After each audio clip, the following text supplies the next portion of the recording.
Muy bien, pues es realmente un privilegio poder arrancar esta conferencia y lo voy a hacer con el título o el lema de la conferencia: la iglesia, columna y baluarte de la verdad. Así que voy a pedir que me acompañen por favor en su Biblia a Primera de Timoteo capítulo 3. Primera de Timoteo 3 de los versículos 14 al 16.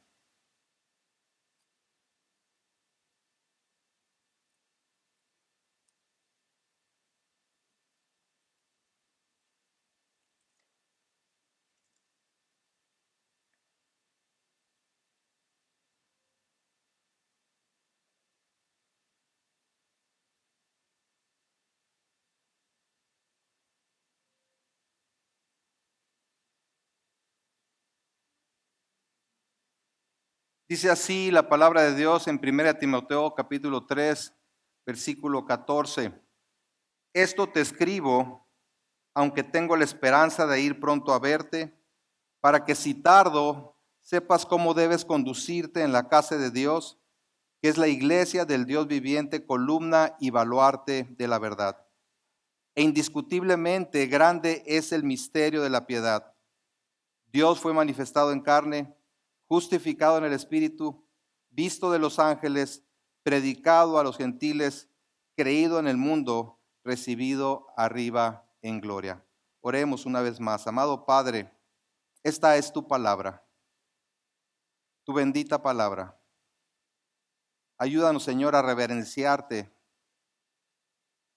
estando atentos a tu voz, porque no es palabra de hombre, sino es palabra que procede de ti. Que podamos recibirla, Señor, con un corazón dispuesto, para que tú nos enseñes, tú nos instruyas, tú nos corrijas, tú nos exhortes, Señor, tú nos amonestes. Ayuda, Señor, a cada uno de mis hermanos, hermanas aquí presentes, a tener una actitud de adoración, disponiendo su corazón, Señor, para escucharte. Y a mí, Señor, guíame para que pueda exponer fielmente tu palabra. Y que tú seas honrado y tú seas glorificado, Padre. En Cristo Jesús te lo pido. Amén. Amén. Bien, he titulado este mensaje Sosteniendo la verdad. Sosteniendo la verdad. Una de las etapas más tristes en la historia del pueblo de Israel fue la época de los jueces. Resumida en un par de ocasiones en el mismo libro con la siguiente frase que encontramos, por ejemplo, en Jueces 17:6. En aquellos días no había rey en Israel. Cada uno hacía lo que bien le parecía. Cada uno hacía lo que bien le parecía. Es decir, en palabras coloquiales, lo que le daba la gana. Y la razón es que aparentemente no tenían un rey que los gobernara. Y ciertamente no tenían un rey al estilo de las otras naciones que gobernara sobre ellos.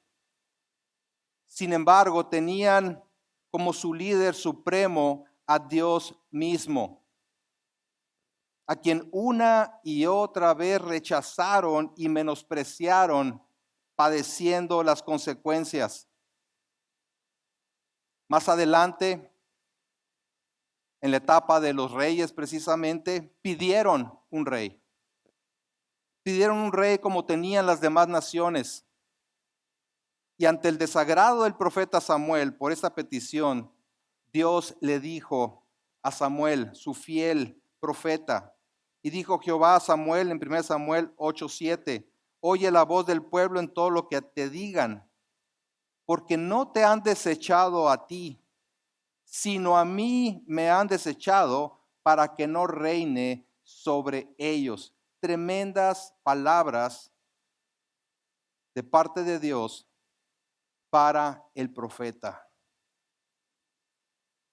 No te han desechado a ti, le dice Dios, es a mí a quien desprecian. Así es que dales un rey, Dales un rey conforme lo están solicitando. Tenían a Dios como su rey y sus leyes y preceptos como la guía para su vida. Sin embargo, lo desecharon porque no querían someterse a Él. Querían hacer las cosas como ellos querían y tener como modelo a las naciones paganas. Esto, por supuesto, que trajo graves consecuencias sobre el pueblo de Israel a través del tiempo. No pudieron hacer frente a sus enemigos de manera definitiva y contundente, y posteriormente fueron llevados cautivos y destruidos. En Isaías 5:13 dice: por tanto, mi pueblo fue llevado cautivo porque no tuvo conocimiento, y su gloria pereció de hambre, y su multitud se secó de sed. Y en un pasaje muy conocido, en Oseas 4:6, dice: mi pueblo fue destruido porque le faltó conocimiento. Por cuanto desechaste el conocimiento, yo te echaré del sacerdocio. Y porque olvidaste la ley de tu Dios, también yo me olvidaré de tus hijos. Este conocimiento no era simplemente la ignorancia de Dios y su ley, sino voluntariamente apartarse de Él y desechar su palabra para hacer lo que les viniera en gana. Lo dice claramente: por cuanto desechaste el conocimiento, por cuanto no quisiste escucharme, por cuanto no quisiste obedecerme. Está hablando de un conocimiento práctico, de la obediencia a la palabra de Dios. Y en concreto podría decir que no había temor de Dios en sus vidas. Eran muy religiosos tal vez, pero no había un verdadero temor de Dios en ellos. En su famoso libro, El conocimiento del Dios Santo, A.W. Tozer dice: lo que nos viene a la mente cuando pensamos en Dios es lo más importante de nosotros. Lo que nos viene a la mente cuando pensamos en Dios es lo más importante de nosotros. Es probable, continúa diciendo, que la historia de la humanidad señalará que ningún pueblo se ha alzado a niveles más altos que su religión. Y la historia espiritual del hombre demostrará que ninguna religión ha sido jamás más grande que su concepto de Dios. ¿La adoración será pura o baja? Según el lugar en que el adorador tenga a Dios. Por esta razón, dice, la cuestión más importante que la iglesia tiene delante siempre será Dios mismo. Y la realidad más portentosa acerca de cualquier ser humano no es lo que él pueda decir o hacer en un momento dado, sino la forma en que concibe a Dios en lo más profundo del corazón. Por una ley secreta del corazón, continúa diciendo Tozer, tenemos la tendencia de acercarnos hacia la imagen mental de Dios que poseamos. Esto es cierto, no solamente con respecto al cristiano de manera individual, sino también con respecto al conjunto de cristianos que forma la iglesia. Lo más revelador acerca de la iglesia será siempre su idea de Dios, siempre su idea de Dios, así como su mensaje más significativo es lo que diga sobre él o lo que deje sin decir. Porque con frecuencia, dice el maestro, su silencio es más elocuente que sus palabras. Nunca se podrá escapar de la revelación de sí misma que hará cuando dé testimonio acerca de Dios. Un poco larga la cita, pero creo que vale la pena considerarla y meditar en ella. En resumen, el concepto que tengamos de Dios es determinante para la manera en la que nos relacionamos con Él. Como dice él, si nuestro concepto es bajo, nuestro acercamiento a Dios será relativo, viéndolo como alguien a quien podemos o no someternos de todo corazón. Pero si nuestro concepto de Dios es alto, como debe ser, entonces nos acercaremos a Él con verdadera reverencia y no tendremos estorbo para adorarlo adecuadamente, sometiéndonos a Él y a su palabra. Así también, si tenemos un bajo concepto de la iglesia de Cristo, entonces nuestra relación con ella será casual, sin compromiso, egoísta. Pero si apreciamos a la iglesia por lo que es en Cristo, nuestra manera de relacionarnos con ella cambiará positivamente. En su primera carta a Timoteo, el apóstol Pablo hace una especie de pausa en medio de las instrucciones que le está dando a su amado discípulo para recordarle el propósito para el cual le está escribiendo. Esto te escribo, le dice Pablo a Timoteo. Espero ir a verte pronto. Pero te escribo esto para que si tardo, sepas cómo debes conducirte en la casa de Dios. Consideraba de suma importancia hacerle a saber o recordarle a Timoteo la manera en que debía conducirse en la iglesia. Como pastor en la iglesia en Éfeso, debía primeramente él poner el ejemplo, pero también vigilar que funcionara de acuerdo con la voluntad de Dios y no como bien le pareciera. ¿Por qué?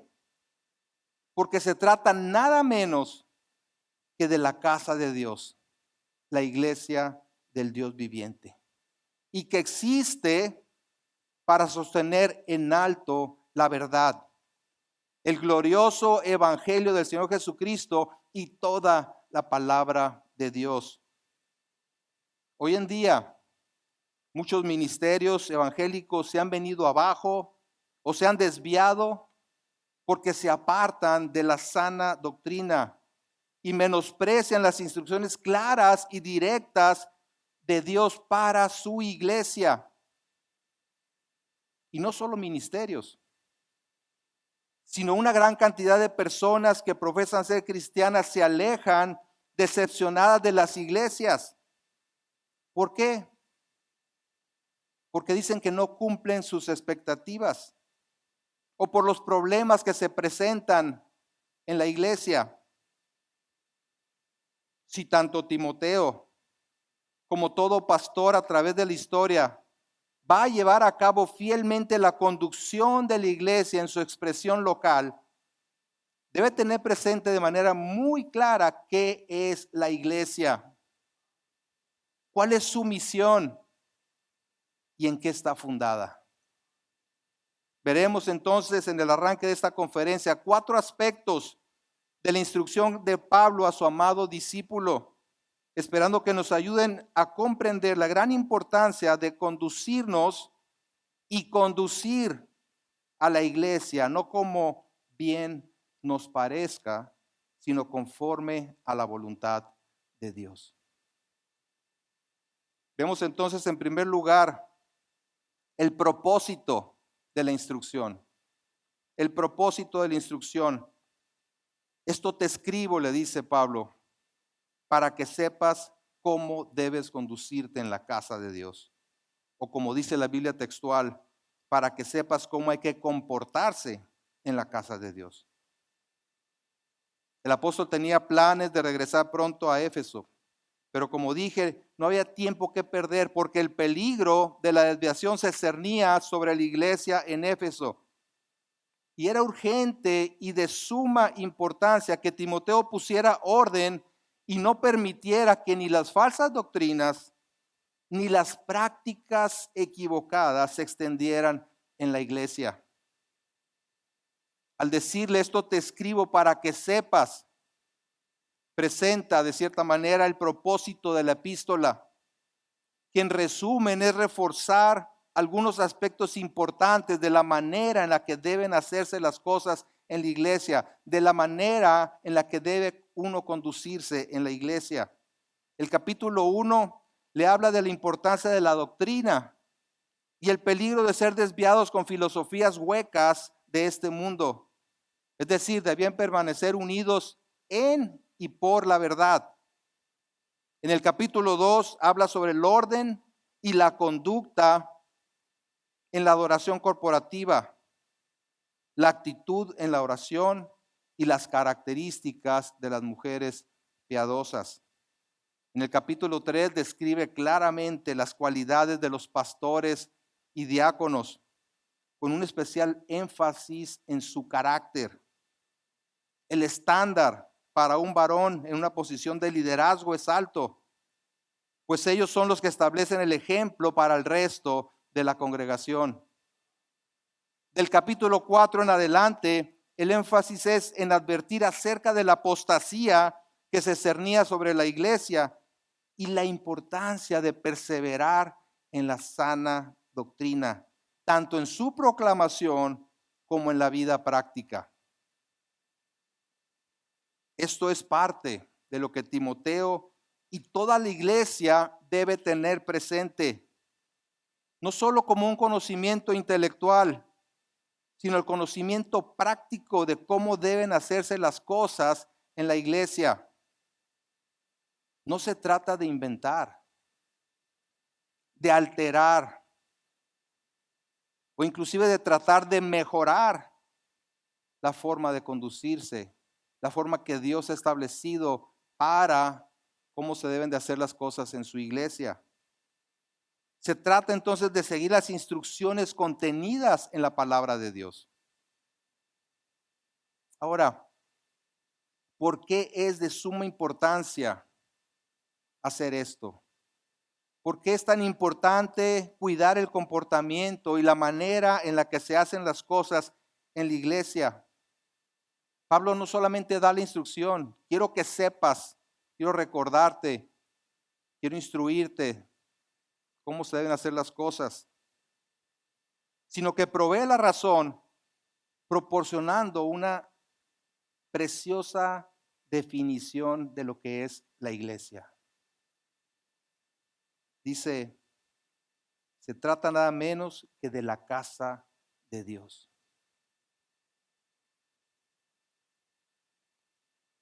La casa de Dios, que es la iglesia del Dios viviente. Mis amados, esa es la iglesia. Es la casa de Dios. Evidentemente no está hablando de un edificio, de un recinto como este. Está hablando de su familia. Como dueño de la casa, Dios es quien establece las reglas de comportamiento.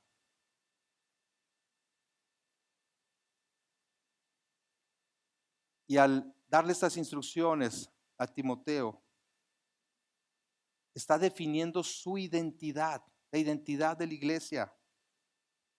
El motivo, pues, para la instrucción es que es y se trata de la casa de Dios. Siéndole el dueño, Él es quien dicta cómo se deben de hacer las cosas. Timoteo debe tener presente que tan solo es administrador del Señor de la casa. Y como tal, no la puede manejar a su antojo como si fuera de él.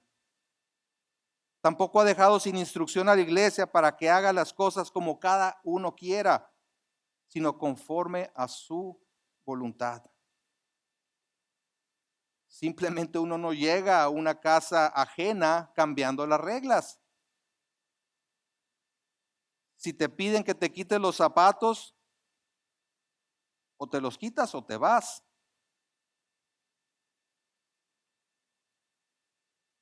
Si la comida se sirve a las 2, tú no dices, a mí me la sirven a las 12. Si la pared de la sala es blanca, no llegas con pintura color rosa y te pones a pintarla. No es tu casa. No es tu casa. Se trata de la casa de Dios. los creyentes, en quien Dios hace su morada. 1 Corintios 3:16, búsquenlo en su Biblia.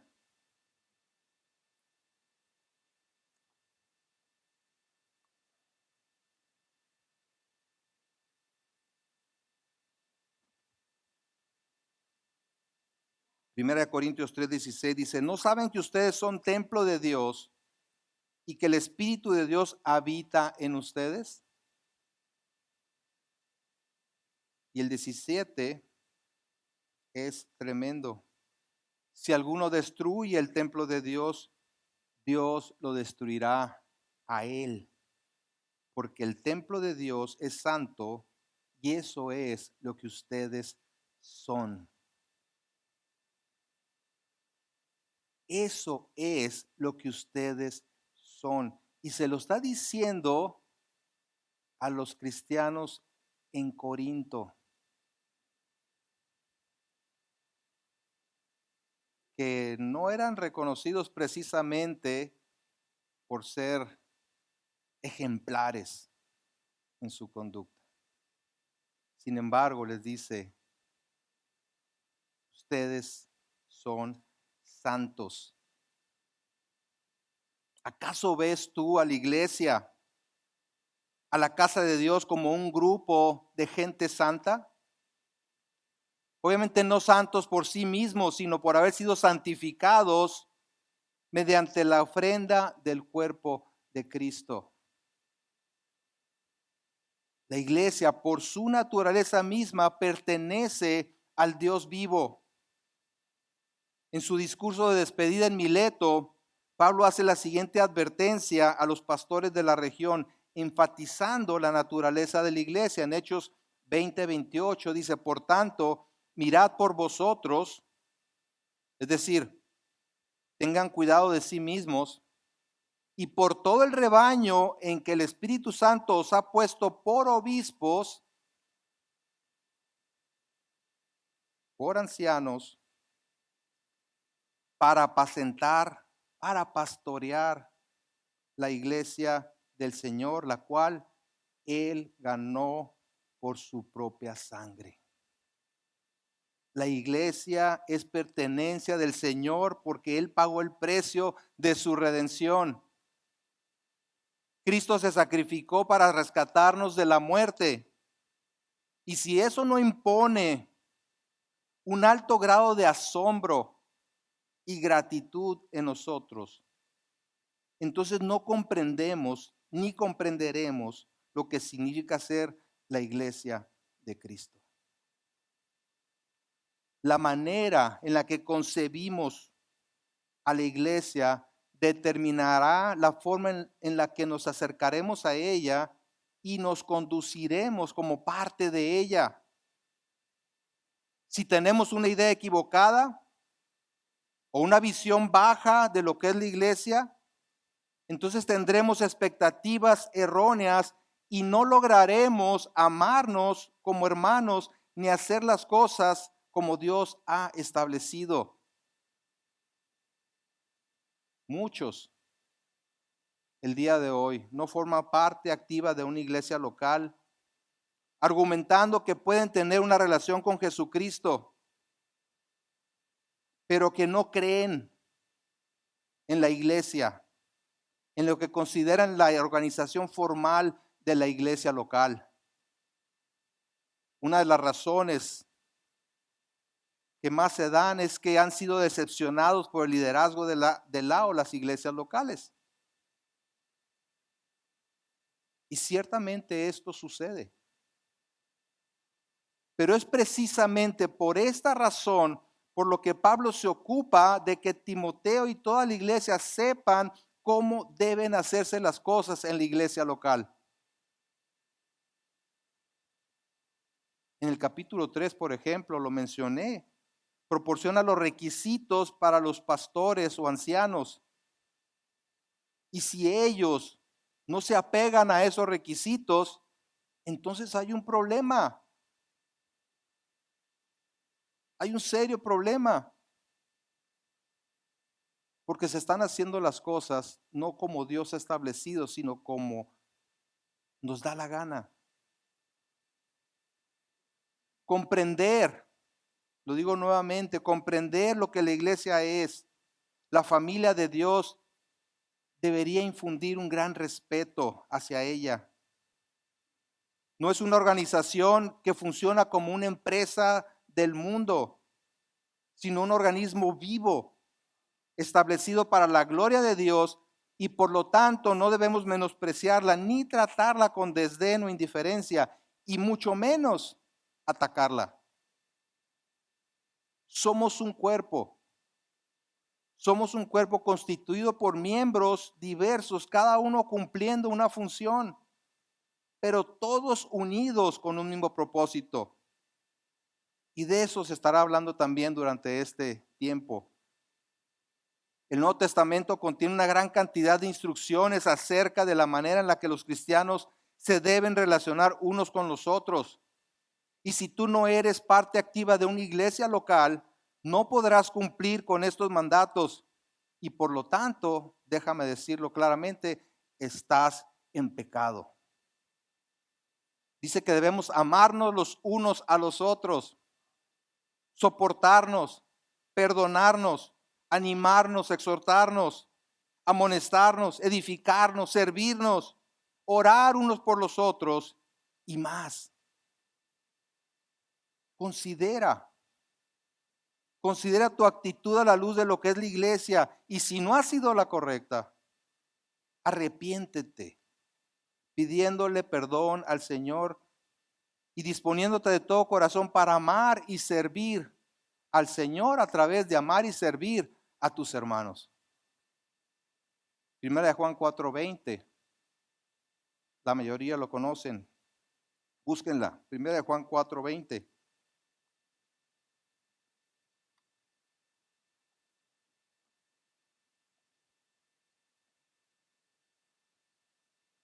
Dice, si alguno dice, yo amo a Dios y aborrece a su hermano, ¿qué es?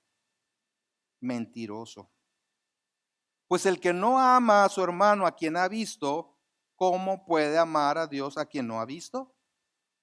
Si nosotros tenemos este mandamiento de él, el que ama a Dios, ame también a su hermano. ¿Y cómo lo podemos demostrar? En la relación continua, ordinaria de la iglesia local de Cristo. Esto no lo podemos demostrar atendiendo el culto dominical por internet. Solamente perteneciendo a un cuerpo local de creyentes que se identifican entre ellos y que conocemos de una manera cercana, tan cercana que a veces salimos raspados los unos y los otros, ¿sí? Pero que el proverbio dice, hierro con hierro se forja, ¿verdad? Limamos nuestras asperezas, rozándonos unos con otros hasta que vamos quedando pulidos por el Señor.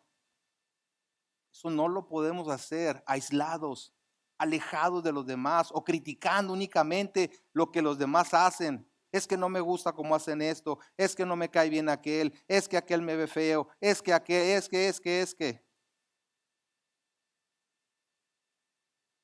No, no lo podemos lograr. Estaremos faltando o cumpliendo este pasaje, ¿verdad? Que dice, el que dice yo amo a Dios y aborrece a su hermano es mentiroso.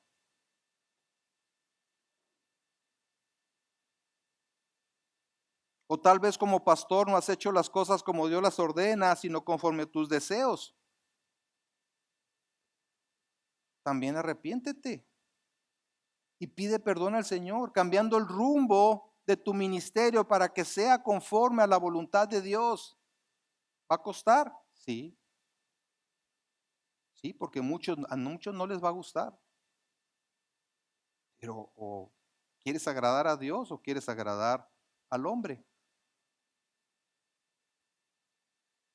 Ahora, tal vez hay aquí entre nosotros alguien que no es parte de la iglesia de Cristo, no porque no vaya, no asista a una congregación, sino porque no ha creído en Él como su Salvador y Señor. Porque no se trata solamente de asistir a una determinada congregación, sino de creer el Evangelio, las buenas noticias de salvación por la vida, muerte y resurrección de Jesucristo, reconociendo tu pecado o que tu pecado te condena y te aleja de Dios, pero que Dios en su gran amor, por su gran amor, envió a su Hijo, a Jesucristo, para vivir la vida que no podías vivir. Una vida sin fallarle a Dios en nada. Y de esa manera morir en la cruz para pagar por los pecados de todo aquel que en Él crea, venciendo a la muerte por medio de la resurrección. De tal manera que el que deposite su confianza en Él tenga la esperanza de la vida eterna. Si esa es tu situación, yo te animo, te exhorto, te llamo a responder a Dios en arrepentimiento y orar a Dios para que te salve de la condenación eterna. No dejes pasar el tiempo. La salvación es hoy.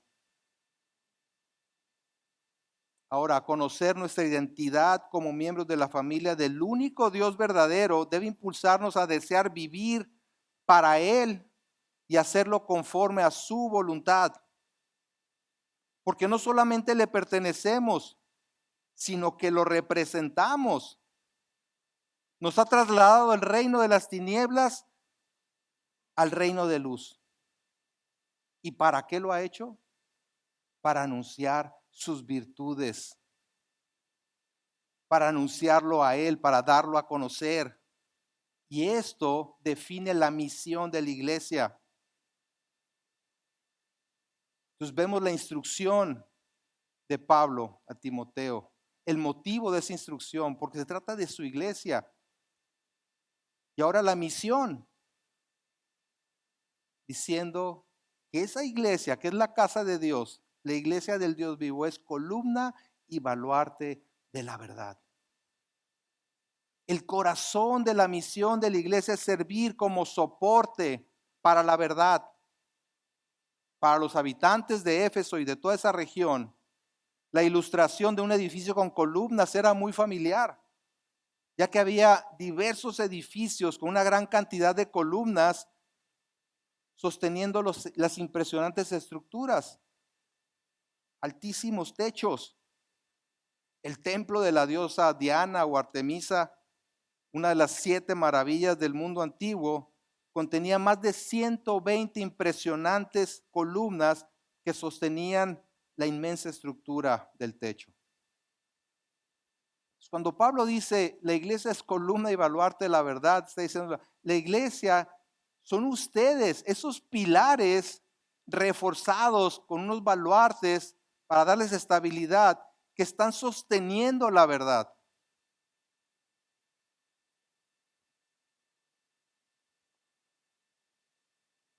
No se trata de sostener un templo de ídolos sin vida, sino el templo del Dios vivo, soportándolo firmemente, soportando algo que es más importante que una estructura de material, que es la verdad de Dios. Así como un gran edificio se sostiene por sus columnas, la misión de la iglesia es sostener la palabra de Dios, tanto en su proclamación como en su actuación. La iglesia, óiganlo bien, no es autora ni dueña de la verdad, sino que solo tiene la responsabilidad de protegerla como el mayor tesoro y lo hace creyéndola, proclamándola y viviendo conforme a ella. Esa es su función. Esa es su misión, lo cual constituye no solamente un gran privilegio, como dije, un privilegio que se le ha concedido solo por gracia, sino que impone una gran responsabilidad, ya que al hacerlo está representando nada menos que al Dios vivo y verdadero, soberano del universo. Y en esta función, no solamente los pastores, sino cada cristiano debe estar comprometido con todo su ser, pero unido como un solo cuerpo con todos los demás miembros de la iglesia. Una columna aislada o una serie de columnas aisladas entre sí no proveen un buen soporte para el techo. Tienen que estar además unidas con una serie de elementos de refuerzo estructurales para que actúen como una fuerza en conjunto, potenciada. Y así como un gran pilar, lo vemos en todas las calles, como un gran pilar sostiene un espectacular en la calle anunciando algo, la iglesia sostiene en alto la verdad del evangelio. Cristo ha venido a salvar a los pecadores. Henos aquí como testimonio de su poder transformador. Insisto, la iglesia no está para inventar ni para alterar la verdad, ni para modernizarla o mejorarla como si necesitara ser mejorada, sino para protegerla celosamente como ese inestimable tesoro. Es por eso por lo que Pablo dice a Timoteo en su segunda carta, en segunda de Timoteo 1:13, retén la forma de las sanas palabras que de mí oíste en la fe y amor que es en Cristo Jesús. Guarda el buen depósito por el Espíritu Santo que mora en nosotros. En otras palabras, Timoteo debe asegurarse de preservar fielmente el mensaje original. Retén la forma de las sanas palabras que de mí oíste. No lo que estás escuchando por ahí o por allá, sino lo que por revelación me fue dado a mí y que te transmití. Eso tú debes preservarlo, guardándolo o custodiándolo para evitar que sufriera modificaciones o falsificaciones. Y si de algo creo que somos culpables, hablando de los cristianos y las iglesias, es precisamente que con mucha facilidad alteramos el mensaje. Alteramos la forma en que Dios ha establecido en que deben hacerse las cosas. Es un tesoro el que está cuidando que no le pertenece, sino que se le ha encomendado y que debe asumir la responsabilidad por su custodia y preservación fiel. Es columna y sostén de la verdad. Insisto, lo hace tanto en su proclamación como mediante su aplicación. Es por eso por lo que Pablo dice, te escribo esto para que sepas cómo debe conducirse uno en la casa de Dios. Hoy en día se suaviza el mensaje bíblico para hacerlo más atractivo y menos ofensivo a la gente. Pero Pablo dijo, por ejemplo, en 1 Corintios 2:2, pues me propuse no saber entre vosotros cosa alguna sino a Jesucristo y a este crucificado. También se violan los mandatos y principios bíblicos acerca del funcionamiento de la iglesia para adaptarla a los tiempos, como si fuera un mensaje pasado de moda. Se quiere hacer más relevante, más atractivo el mensaje. A la iglesia se le quiere dar un nuevo vigor en el sentido de hacerla más atractiva, inclusiva y popular. El comentarista Warren Wiersbe dice, cuando las iglesias locales se alejan de la verdad y hacen concesiones en su ministerio, entonces el enemigo progresa. Si se alejan de la verdad y hacen concesiones en su ministerio, entonces el enemigo progresa. Adoptar una posición firme contra el pecado, las prácticas no bíblicas y las herejías no hace a los pastores y a los miembros de la iglesia muy populares, pero sí agrada a Dios. Lo que la iglesia debe hacer para lo que ha sido santificada, sacada aparte, es la verdad, sostener la verdad. Insisto, pero no mi verdad, o no lo que tú tienes por verdad, sino la verdad del dueño de la casa. Los cristianos somos embajadores de Cristo y como tales vamos en su representación, en su nombre y no en el nuestro, llevando su mensaje y haciendo las cosas a su manera. Así que Pablo sella este mensaje a Timoteo, recordándole cuál es el fundamento del ministerio. El versículo 16 de 1 Timoteo 3 dice: e indiscutiblemente grande es el misterio de la verdad, de la piedad. Dios fue manifestado en carne, justificado en el Espíritu, visto de los ángeles, predicado a los gentiles, creído en el mundo, recibido arriba en gloria. Indiscutiblemente, dice Pablo. Es decir, sin duda alguna, es muy grande el misterio de la piedad o de nuestra fe. El mensaje que sostenemos como columna y soporte es grandioso. Llamado misterio, porque era algo que estaba escondido de nosotros, pero que nos ha sido revelado a través del Evangelio. Se trata de las buenas noticias de salvación, las buenas noticias de la justicia por la fe en Jesucristo. Mensaje en el que todo verdadero cristiano está de acuerdo. El Evangelio es el corazón de lo que creemos y de lo que debemos predicar.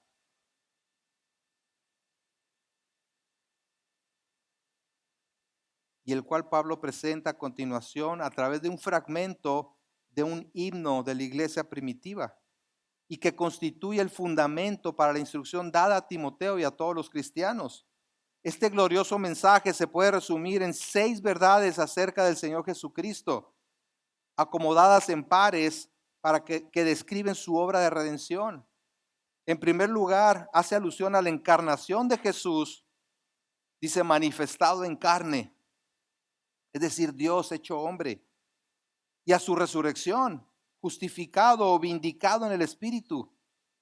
En segundo lugar, habla del testimonio de estos hechos, el de los ángeles, quienes fueron testigos de su nacimiento, de su ministerio y de su resurrección. Fue visto por los ángeles.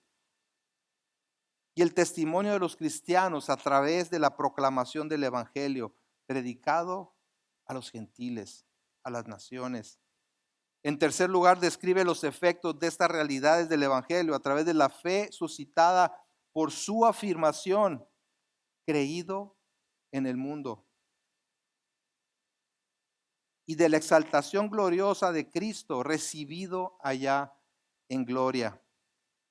Ciertamente esta revelación es grande y es la iglesia del Dios vivo, quien ha sido creada por Cristo encarnado, resucitado y exaltado para sostenerla en palabra y en acción, conduciéndose de acuerdo con la voluntad del Señor, haciendo las cosas como Él dice, porque se trata de su casa. Nuestro testimonio máximo a esta verdad debe ser la forma en la que vivimos, no solamente como cristianos de manera individual, sino principalmente como la iglesia de Cristo, como su cuerpo, de quien es Él la cabeza, y en virtud de quien todo el cuerpo, nutriéndose y uniéndose por las coyunturas y ligamentos, crece con el crecimiento que da a Dios. No estamos para hacer lo que bien nos parece, sino para saber cómo es que Él quiere que hagamos las cosas y nos comportemos. Prestemos atención a la palabra de Dios y sostengámosla firmemente en alto, como una lámpara que brilla en lugar oscuro, tal como dice en 2 de Pedro 1:19. Y así tenemos la palabra profética más segura, a la cual ustedes hacen bien en prestar atención, como a una lámpara que brilla en el lugar oscuro hasta que el día despunte y el lucero de la mañana aparezca en sus corazones. Hacemos bien en prestar atención a lo que Dios dice. Proclamemos la verdad con valor, integridad y firmeza, sin diluir el mensaje. Hagamos las cosas no como bien nos parece, sino como Dios dice. No se trata de ser pragmáticos, de buscar hacer lo que funciona, sino lo que Dios ha establecido. Hermano pastor que estás aquí, tenemos un enorme privilegio que impone una gran responsabilidad,